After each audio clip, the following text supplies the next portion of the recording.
Olá, estudantes do nono ano! Eu sou a professora Ariane Lopes. Neste vídeo vamos falar sobre misturas. Vamos observar esta imagem. Você aí de casa, imagina, só de olhar a imagem, o que seria isso? O que nós temos aqui neste copo e o que nós temos separadamente em cada uma destas colheres? Você aí, consegue imaginar o que seria?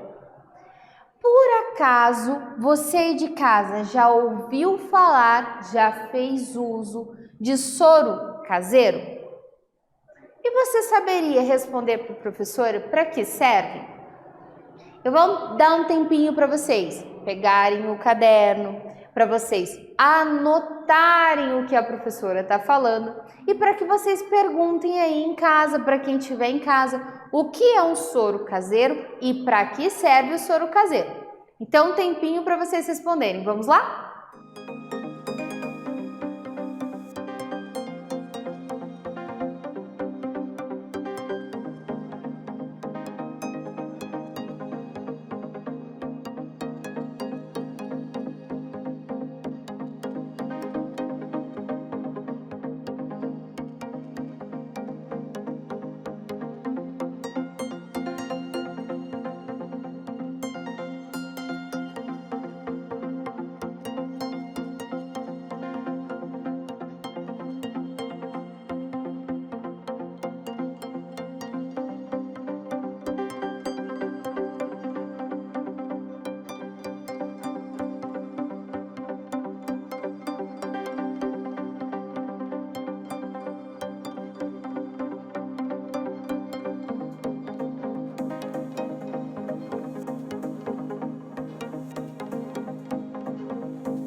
E aí, pessoal, conseguiram encontrar a resposta das perguntas aqui da prof?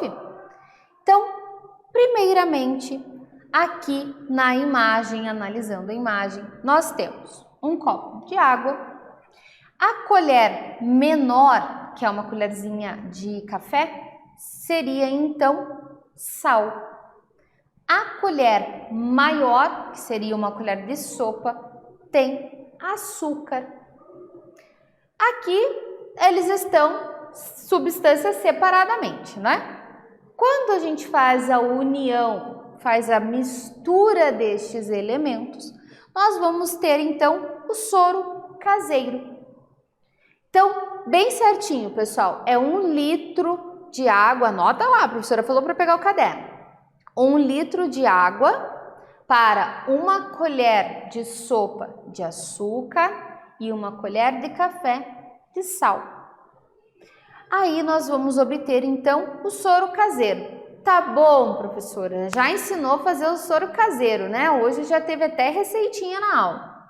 Mas para que serve o soro caseiro?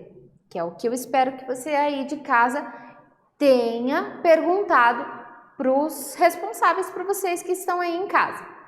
Então, eu vou contar para vocês a história do soro. Então, antigamente, muitas pessoas estavam sofrendo com doenças que causavam diarreias. Todos nós, infelizmente, já passamos aí por algum perrengue desse na vida, né? E aí, o que acontece? Em países menos desenvolvidos, as pessoas estavam sofrendo principalmente com a questão da cólera, que causa diarreia. Então as pessoas estavam sofrendo e vindo até mesmo à morte em função dessa diarreia, porque daí vai ficando fraca, né? O corpo vai se enfraquecendo e eles vinham, essas pessoas acabavam a vir à morte. E o médico começou então os seus estudos, o que ele poderia fazer para tentar reverter isso. E o que chamou mais atenção desse médico foi um bebezinho de apenas 3 meses, que não tinha forças para erguer a cabeça e mamar. E a gente sabe da importância da amamentação, né? E como a amamentação já tem ali os seus nutrientes e seus agentes imunológicos para esse indivíduo. Mas esse bebezinho ele estava tão fraquinho que ele não conseguia nem mesmo erguer a sua cabecinha para mamar. E aí, esse médico, vendo esse sofrimento, ele conseguiu encontrar a proporção ideal, que é a receitinha que a professora acabou de passar para vocês, essa proporção ideal para chegar a esse soro. Então, esse soro, essa mistura aqui, fez com que naquele mesmo dia, aquele bebezinho já começasse então a recompor as suas forças e começou então a mamar de novo. Dessa forma, então, este médico começou a divulgar esta receita. Acredita-se que com essa receitinha do soro, há tempos atrás, lá no século XX, ele tenha salvo uma média de 50 mil pessoas com essa receitinha simples aqui. Então, para que serve esse soro caseiro? Quando você tem alguma virose, alguma doença que causa esse processo de diarreia, então toma-se esse soro para dar uma fortificada aí no seu organismo, ok? Não perde a receitinha, é bastante importante. A gente já sabe que existem na farmácia, né? Sachêzinhos, às vezes até no próprio posto de saúde eles fornecem, não é só para misturar ali na água, mas é claro que primeiro precisa, né, da questão dinheiro. A outra questão é que se você já está passando mal, é difícil sair de casa para comprar soro. Então é muito importante que você tenha aprendido, que você faça as anotações e saiba fazer um soro para uma emergência. É tão simples, água, sal e açúcar, né? É difícil não ter em casa, tá bom? Espero que vocês tenham gostado da receitinha. A maior parte da matéria à nossa volta é constituída por o quê? Por uma mistura de componentes. Então a gente tem o costume de falar de matéria. Isso é matéria, isso é matéria, isso é matéria, isso é matéria. Para formar essas matérias, nós precisamos de uma mistura de componentes. Um único componente não é capaz de formar tudo isso que temos ao nosso redor. E também chamamos estes componentes de substâncias. Quando 2 ou mais substâncias, então 2, 3, 4 ou mais substâncias, elas estão reunidas, dizemos então que nós temos uma mistura. Na aula anterior nós falamos ali, né, de substâncias puras. Então, quando eu tenho uma única substância, é pura. Quando eu tenho a junção de 2 ou mais, eu já tenho uma mistura. Então, a maior parte daquilo que compõe o universo, que compõe todo o ecossistema, o meio em que nós vivemos, a biosfera como um todo, a matéria, que é classificada como mistura. Professora, não entendi, você pode explicar novamente? Posso.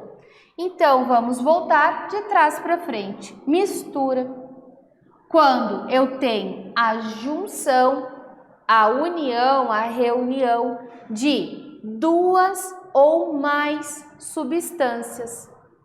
E o conjunto, a união de 2 ou mais substâncias, vai formar então o que a gente conhece por matéria.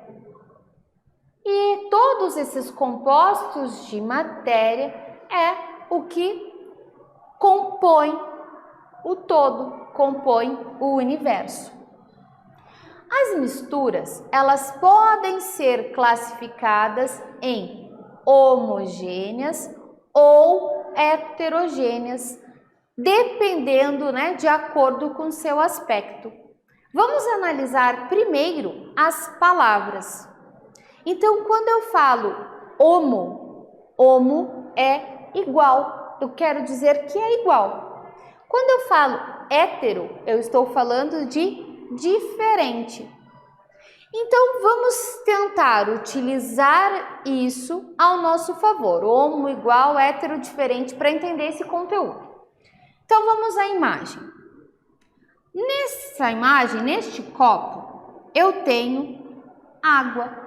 Aqui eu só tenho água, certo? Mas a água, nós já aprendemos que é uma substância que eu encontro H2O. Então, eu tenho 2 átomos de hidrogênio com 1 átomo de oxigênio. Deixa eu ver de perto, acho que eu vou ter que aumentar o grau do meu óculos, será? Não vou ter que aumentar o grau do meu óculos. Olhando esta mistura aqui, no caso, não é uma mistura só de componentes, essa formação de substância, que é a água, eu não consigo dizer para você, aqui tem um hidrogênio, aqui tem oxigênio, olha aqui o hidrogênio. Não consigo.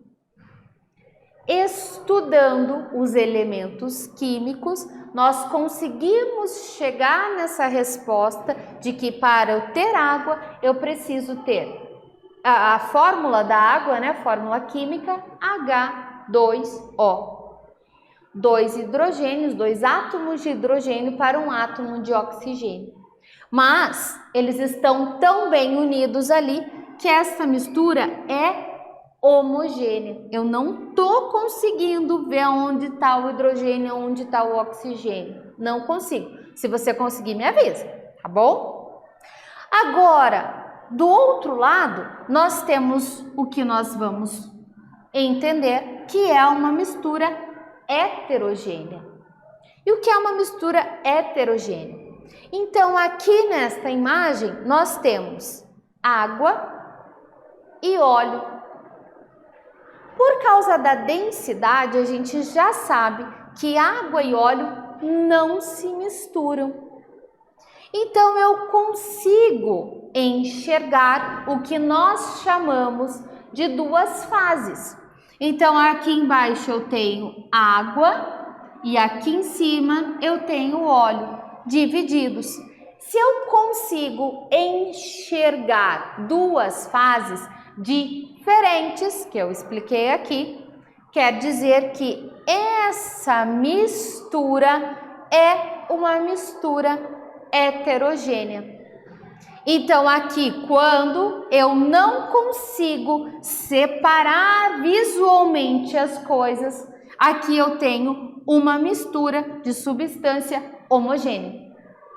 Quando eu consigo separar as coisas, quando eu consigo enxergar produtos diferentes, substâncias diferentes, eu tenho então uma mistura heterogênea.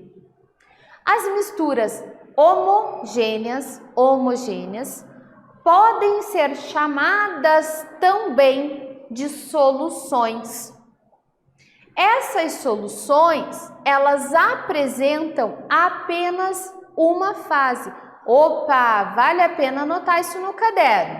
Mistura homogênea, chamada também de soluções, porque a gente vai encontrar essa palavra aqui em alguns momentos da minha explicação, apresentam apenas uma fase.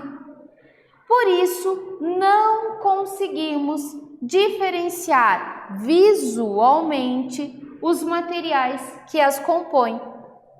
Então, aqui nesta imagem, eu tenho solvente. Pessoal, a água, é um solvente que nós chamamos de solvente natural. Então, aqui neste recipiente eu tenho o solvente. Acima eu tenho o soluto, ainda está separado, né? O soluto. Esse soluto, então, vai ser colocado dentro deste recipiente e ao misturar, nós teremos, então, uma solução. O resultado do solvente com soluto é uma solução. Olhando aqui, somente esta imagem, nós só vemos uma fase.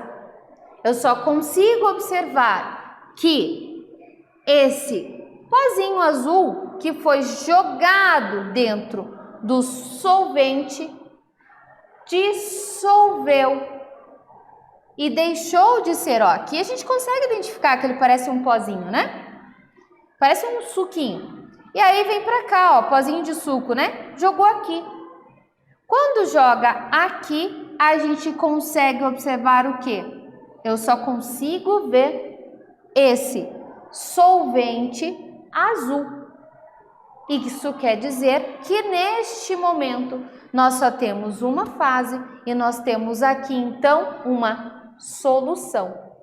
E se nós vemos apenas uma fase de uma solução é uma mistura homogênea, é uma mistura de iguais, que eu não consigo separar e identificar uma substância de outra. Fase é cada parte uniforme. O que significa uniforme, pessoal? Igual, né? Uniforme. Uniforme que pode ser reconhecida em um sistema. E o que é um sistema, professora? Sistema é o nome que nós damos para especificar uma porção limitada da matéria que nós desejamos, então, estar estudando, estar analisando. É isso que é um sistema. Nesta imagem, nós temos um recipiente com água mais sal. Pessoal, uma coisa que eu preciso ressaltar aqui para vocês é a questão das proporções, das quantidades. Por isso que eu comecei a nossa aula hoje com uma receita. Vocês observaram que na receita tem proporções, 1 litro, uma colher, 1 litro de água, uma colher de sopa de açúcar e uma colher de café de sal. Então tem proporções para que dê certo. Aqui neste exemplo, água e sal, é óbvio que a porção maior será de água. Com certeza, se eu colocar uma porção maior de sal e pouca água, não vai acontecer muita coisa, né? Ali, rapidamente não. Então, entendam que nós precisamos pensar também em porções. Então, aqui uma quantidade de água e uma quantidade de sal pequena. Quando nós misturamos essa proporção água e sal, nós vamos identificar aqui apenas uma fase. Só tem uma fase. Eu não consigo ver aqui que eu tenho uma mistura de água e sal. Quer dizer, então, que isso daqui, esta mistura, tem apenas uma fase e é uma mistura homogênea. No caso da água e do óleo. Neste caso aqui, aí nós falamos da questão da densidade. Então, eu tenho aqui neste recipiente água, que ficou na parte de baixo, e por causa da densidade, o óleo que ficou acima. Nesta imagem, nós temos a primeira fase e a segunda fase, né? No caso, fases separadas. Eu tenho duas fases. Se eu consigo identificar duas fases, quer dizer que esta mistura aqui, que comporta duas fases, ou se eu colocasse outros elementos mais fases, é uma mistura heterogênea. Então, neste slide especificamente, nós estamos tratando sobre fases. Então, uma fase que eu não consigo diferenciar, homogênea. Duas ou mais fases que eu consigo diferenciar uma da outra, heterogênea. Em uma solução, o material presente em maior quantidade é o solvente. Lembra que a professora acabou de falar da questão das proporções? Então aqui, ó, em maior quantidade, que a maior quantidade vai ser o solvente, que é a água. Os demais componentes da mistura, no caso aqui, ó, esse pozinho azul que ele está usando, vai ser chamado então de soluto. E olhem, observem a proporção. Eu tenho muito mais água, solvente, do que soluto. O soluto é pouquinho, ó. Por quê? Porque quando eu jogar o soluto dentro do solvente, ele vai conseguir, então, dissolver este soluto. E ele vai dissolvendo e vai absorvendo todo este soluto. Quando adicionamos um pouco de açúcar em um copo com água, veremos essas substâncias se misturando totalmente, porque o açúcar será dissolvido. Neste caso, como não é possível distinguir o que é a água do que é o açúcar, temos uma mistura homogênea. Então, vamos falar um pouquinho dessa mistura e desta imagem aqui. Novamente, alunos, prestem atenção na questão da quantidade. Tá? Então aqui eu tenho um copo com água e olha a quantidade ali de açúcar, ó, é pouquinho açúcar. Então ele vai jogando o açúcar, vai misturar aos poucos, aqui ele diz, ó, um pouco de açúcar em um copo de água. Então nós veremos essa substância totalmente se misturando ali, totalmente nessa água. Esse açúcar será dissolvido nesta água e absorvido ali, a tal ponto que a gente não vai conseguir diferenciar um do outro, porque o açúcar será, como a professora falou, dissolvido. Então, neste caso, não é possível distinguir o que é a água, o que é o açúcar. Temos, então, uma mistura homogênea. Em casa, quem gostar do tema, façam misturas, né? Vocês podem misturar água com óleo, água com vinagre, água com areia. E vão fazendo misturas aí, vão brincando. E cada brincadeira dessa, vão diferenciando. Se você consegue enxergar apenas uma fase, se é homogêneo, ou se vocês conseguem enxergar duas fases ou mais, e aí será heterogêneo. Façam esse estudo em casa, é muito bacana. Então, os materiais, eles podem se misturar completamente ou não, conforme a professora falou, depende da densidade, das proporções, entre outras propriedades. Então, a propriedade que as substâncias têm de se dissolverem ou não, em geral, é a água, que é denominada, né, chamada solubilidade, que nós conhecemos como um solvente natural. Então, nesta aula, nós falamos sobre misturas e eu espero que vocês tenham gostado. Até breve!